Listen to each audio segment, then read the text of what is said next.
work for the Agency of Protected Areas of Georgia, and ecotourism development is one of the priorities for us. It's really very interesting for me to be here. I have one question. Did you need any initial investment to do in the infrastructure? You mentioned trails and you have people, local people involved, right? So I assume that you needed to train these people initially so that they give a proper service to the visitors. So did you make any initial investment? And if you did, was it by public money, corporate money? Where did you find money, let's say so, to do the initial investment? It was with money that I did not have, which means I was taking loans from wherever I could. I had just $20 in my pocket when I started this. But what we did was when it comes to that, we were pretty smart in the sense of we didn't invest in infrastructure. The focus of this whole theme, the whole trip was based on legends and folklore. And also, everywhere we go, we hear this question about how much did you have to spend on training, capacity building. My experience is that all this talk about capacity building, everything to a larger extent, is a myth that needs to be broken down. In the sense that I come from a place where we went through a lot of cultural interaction with the world. Arabs came, Greeks came, Chinese came, Europeans came, Vasco da Gama came to our area in 1498. So people were used to receiving people from other culture, and we were always fantastic hosts. So what do you train these people? To use cutleries? To use knife and forks? I'm not expecting a traveler to come to my village to use knife and fork. Come and eat with us the way we eat with our hand. I don't need to give training to my people for that. So they all need, and one advantage I have again compared to rest of India and Kerala is that we have pretty high quality of life. That also reflects in the product. Hygiene, no issue, no challenge whatsoever. But when I go to some other parts of rural India, my challenge is hygiene. I don't have the trust, I can't send my traveler to a place, I don't know whether he's going to fall sick or not. But in Kerala, it's taken for granted because what we are offering is what we live. So that's why we have this focus of creating better places for people to live. That is the tagline of our business. If I can't create better places for my people to live, there's no way I can invite anyone to come and see and share what we have. All right, so we're going to stop here, but Bilki is running the next session, which will be on marketing, so you'll have lots of time to interact with him and throughout the day. One last thing to wrap up the session, as Bjorn mentioned, later on in the afternoon we're going to have an exercise which will be focused on pricing. And there you'll be able to get much more into the details of how you set the right price, how you make sure that you're adding value. But a bit more about that later. And so I'll pass it on to Julia, who will introduce the next session. Thank you.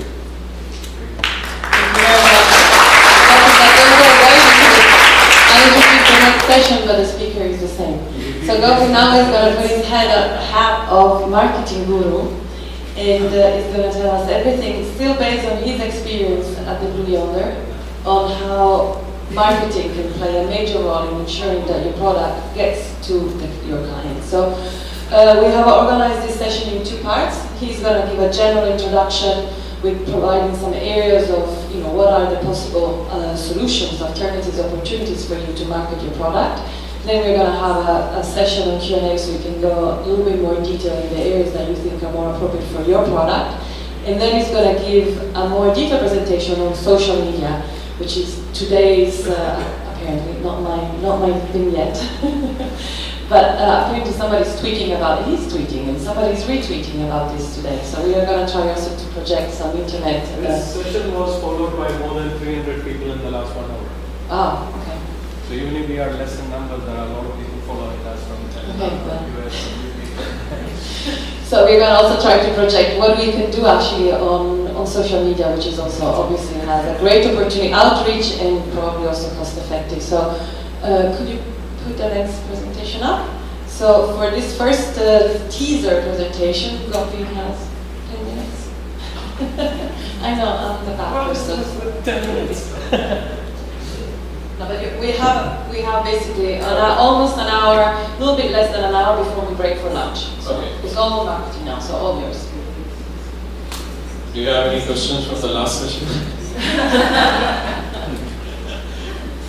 Okay. So I did have one question. You mentioned something. Sorry, you did mention something. You said it took you, I think, 8 years to really get running from the time that you started your project to actually getting some good returns. Was that my understanding? No, you made money very quickly then. We didn't take 8 years to be where we are right now, but this 8th year is super crucial in the sense of scaling up. We took 5 years to make money for the organization, but all our partners, all our stakeholders were making money right from the day one. Small scale, because they are activity partners. I started working with 4 people in the first week. Then by end of the year, I was working with 136 individuals who are, there are oracles in that, and there are musicians in that, different kind of people. They were making money, they were earning money. But one stress that we always made was that we will not make tourism as their sole dependency.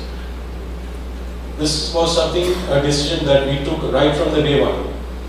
Because in case a crisis happens, a tsunami comes in, or a riot happens, and my target group, they panic all the time. There's a little cracker bursting somewhere in India, there will be a big travel ban from UK. They'll say, oh, don't go, there's a cracker burning. Something like that. And these people, they are scared, they won't travel. And that means my people whom I am inviting to get involved in business will be getting into trouble. So what we did was we always stressed on supplementary source of income. You do what you are doing right now, but this is another opportunity where you can actually earn more.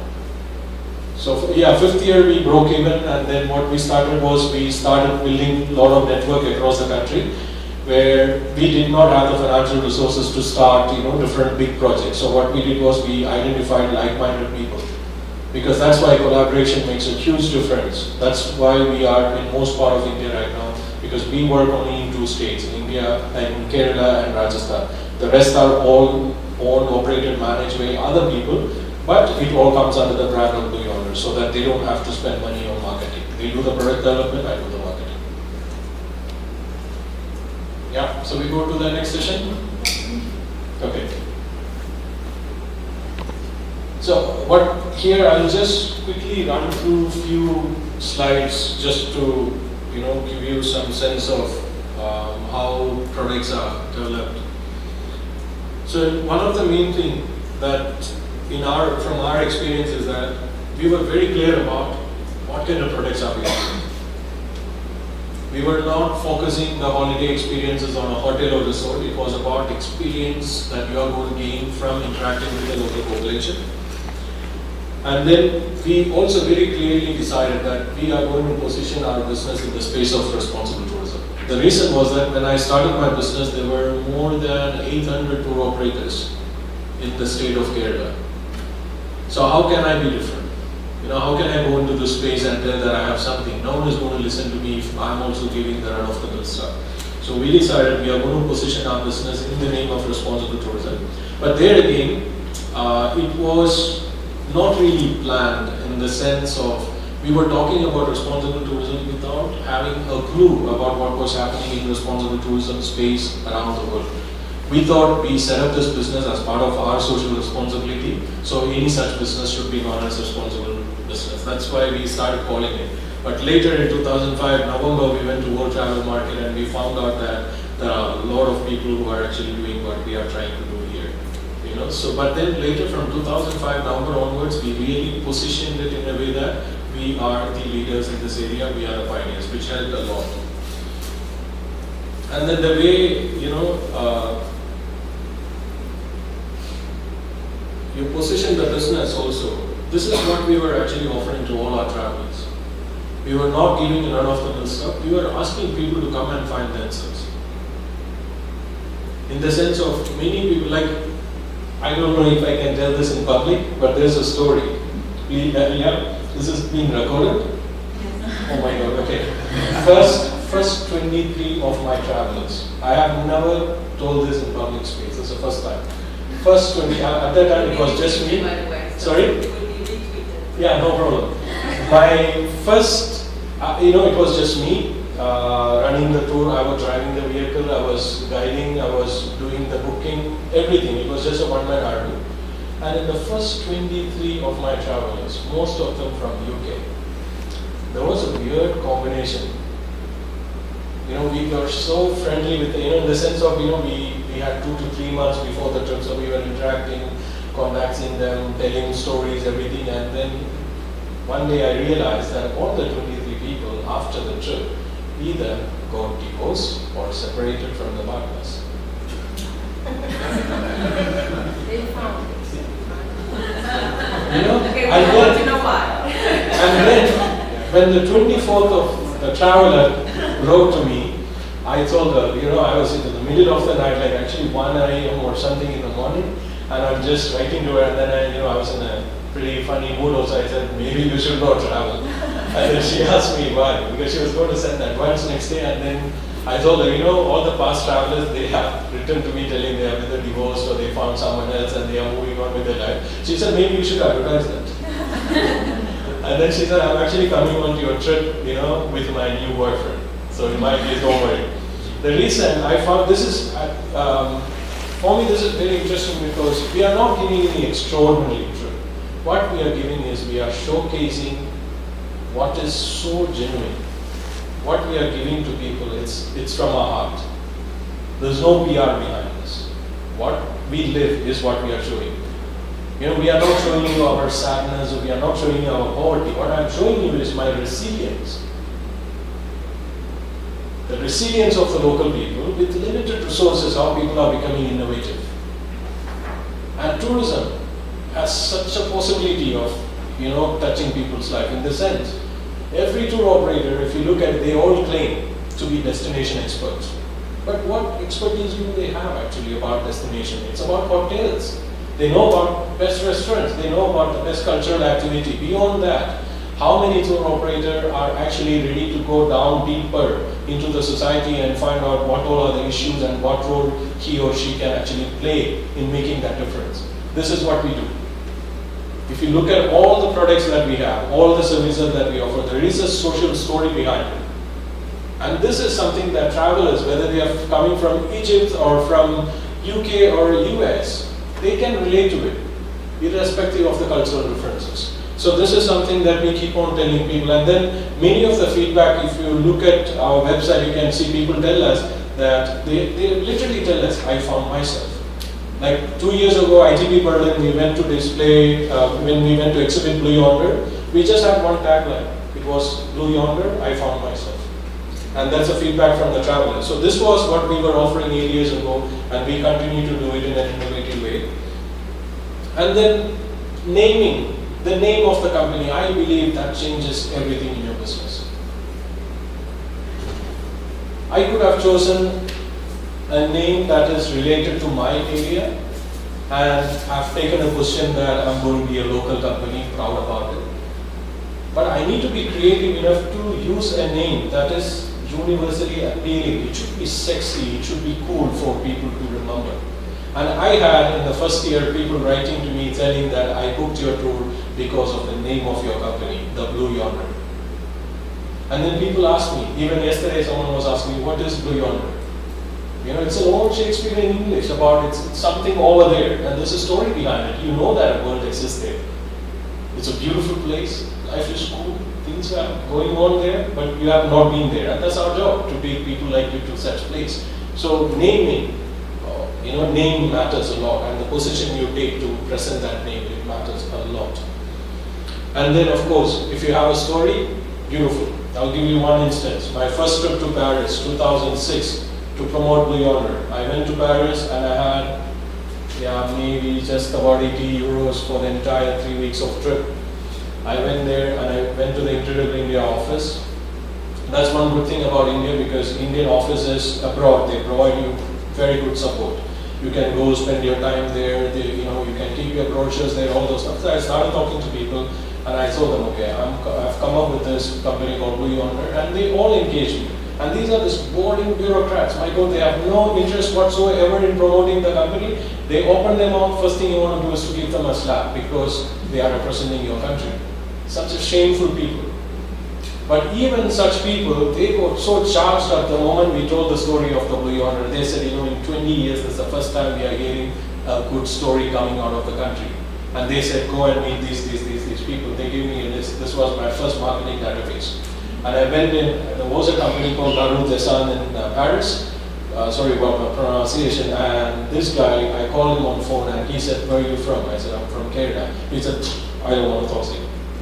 That's my first market intervention. Then I asked him, what's wrong? He said, what do you have? There's nothing new from Kerala. It's the same houseboat, it's the same culture, same, you know, he said something like a capsule show. You know, all the cultural heritages put together in 10 minutes, performances. This is exactly what is happening. So then I was not sure, you know, because this is a big challenge. First time in the market talking to a guy and he's telling me he doesn't want to talk to me. And then after persuasion, he said, if you can tell me something new about Kerala. And this is a man who wrote a guidebook on Kerala in 1983. So he knew stuff. And he said, I will give you 10 minutes if you can tell me something new. And then I just asked him, do you know about Nila? And he said, what is that? I said, I don't want to talk to you. You don't even know the lifeline of Kerala, and you say you are an expert. This was my pitch. It was a suicidal pitch, but it worked. And he gave me 10 minutes appointment, and next day we spent 6 hours together.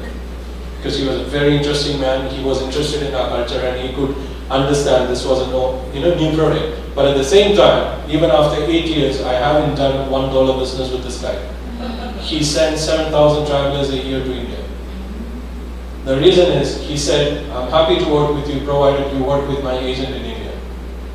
And I said, my product is so fantastic that I'm not ready to compromise by sub-selling it to someone else in India. You want to work with me, you work with me. This is again, positioning makes a big difference. It gives you respect. It's a struggle. 8 years, it's a struggle. But we gained that respect in the French market. Now we have pretty good amount of business from that market. Even this man who doesn't work with me, he keep on recommending me to other guys. You know, it changes everything. And then this photograph in the background is, it's at 5,300 meters above sea level in the Himalayas in a place called Spiti, where to get more business, you know, this entrepreneur, he just put this up on the wall because he used the word local. He has more than 300 footfalls in a day now. It changes everything. So positioning, it matters a lot. And then, as I said, being genuine changes everything. You don't have to lie. You know, you can market, you can do, as in India we say, you can add a little bit of masala. You can add a little bit of spice to things. But you can stay genuine. You can stay genuine and people believe you. Because the world is full of fake things. The way products are thrown to you, it's so difficult, to trust. So it's so easy to be noticed. So easy to be noticed if you are genuine. That's my experience. Tell the truth. If you can't deliver, tell them. If you can deliver, tell them exactly what you can. And then another stand that we have taken, which we follow and which we advise every tourism operator, is that do not wait for your product to be developed completely before you start marketing. Many properties in India, they invest loads of money because they want their property to be eco-friendly. They call it as 100% eco product, responsible, sustainable, everything. And then, they forgot to market. And then, once everything, inauguration is over, they are waiting for the traveler. Where is this traveler going to come? Because you didn't market. You didn't identify whom to talk to. You didn't realize how to talk. So in our case, we are so shameless about telling people, in the sense, now I'm talking about our launch in Scandinavian market in 2015 March. The work has only started. I've just recruited one person. But we have already started telling the story. Only then, after 3 years, Matthias is going to buy my product. So you need to keep telling the story, because they need to realize that your product is not a mushroom that came up in the last monsoon. You are going to stay here, you are here in the business, you are talking about sustainability. So we always ensure that we tell our story, and we do it pretty powerfully. And then when you look at the whole market thing, in our case, and for me, I always personally say that when it comes to market, there are three ways of looking at it. One is there's already a trend, you follow that. This is what most people do. The other thing is, even though most of the statistics available from government sources or even sources are of no use, with common sense, you can make a lot out of it. Like Kerala might say, in my state, that there is 5 million domestic travelers. This is the official record. But no one really takes time to think that this, out of the 5 million, maybe 4 million are people who are spending less than $2-3 because they are pilgrims. So you need to have the common sense to pull out what is needed for your business and then position your business according to that. And then when it comes to working with intermediaries, this is the easiest thing to do because they already have a supply chain ready, they already have a source market ready, whether it's US or UK or any country. And companies like Pony, they have built their system. So if you can convince these guys to buy your product, that's the easiest part. But then they will come after your life. In the sense, they will never buy the product